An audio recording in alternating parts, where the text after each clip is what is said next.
welcome back everybody. It's your boy, Monoman Dan. Today we're going to be talking about the Wall Charger. Does short range lightning damage. Kill 75 enemies to complete the unique upgrades, which is to either stun enemies hit or to increase damage to electrified enemies. The level upgrades is to increase damage.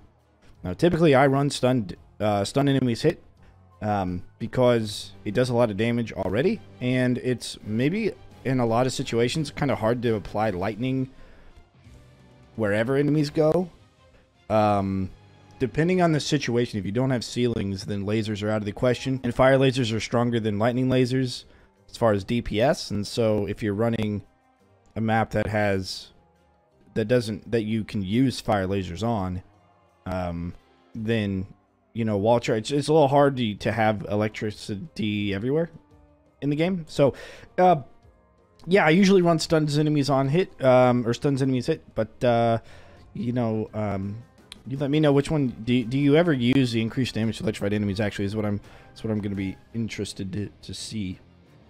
Plus, a little bit of stun goes a long way. You know, the whole thing about the game is the more crowd control, the better.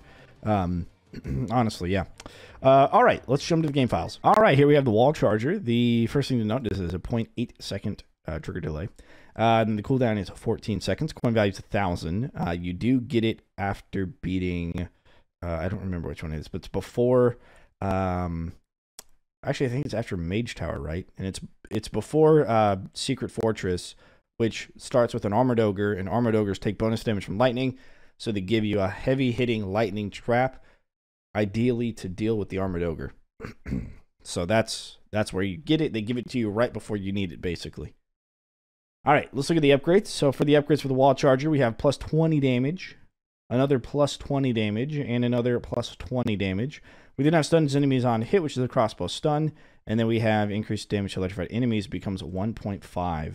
I should also mention that the base damage is 150, which is pretty high. A Wall Charger Unique 3, which is kills, trigger an explosion, damaging nearby enemies.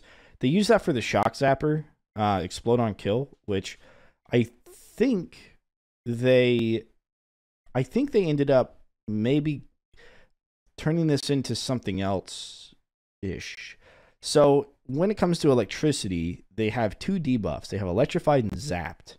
And we'll take a look at both of these here. So for electrified, it's a default duration of 5, and all it does is give them the electrified debuff, which allows zapped to happen, and it allows, for example, Wall Charger to do bonus damage because they're electrified, right? But it lasts 5 seconds. And then let's look up zapped. So zapped lasts for 0.5 seconds. And what this is it's like the little animation of them getting shocked. So it's almost like a mini stun because their movement mod value becomes 0. So it's a little bit of a mini stun. Now, when they're electrified, if they die, they do a very small AoE of very small amounts of damage. I think that maybe this unused upgrade was given to everything for the explodes on kill, which you can see here is the 20 damage. Maybe, although this is a little bit too big. This is 300, it's 2 grid squares, and I think that's a little too much for the electrified.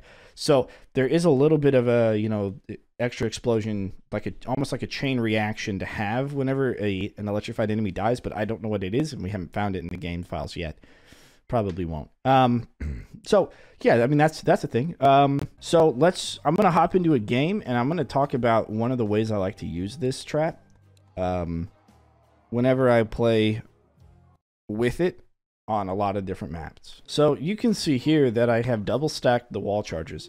Now on this map, we're gonna have trolls come out. So what happens is the bottom one, and we don't even have to put one here. We can put something else, you know, like wall blades. The bottom one will trigger on all of the enemies, but the top one will only trigger on ogres and trolls, you know, mountain trolls, armored ogres, bosses, that sort of thing, other than Mongrel.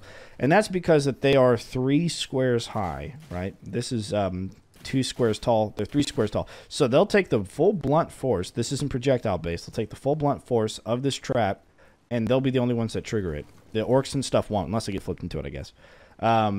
And so using this above something else to take care of the small guys, like a grinder, you can go grinder, Wall Charger. The Wall Charger will take care of the big guys, the grinder will take care of the small guys. It's a really smart idea to double stack them if you can, and if that makes sense to do for you.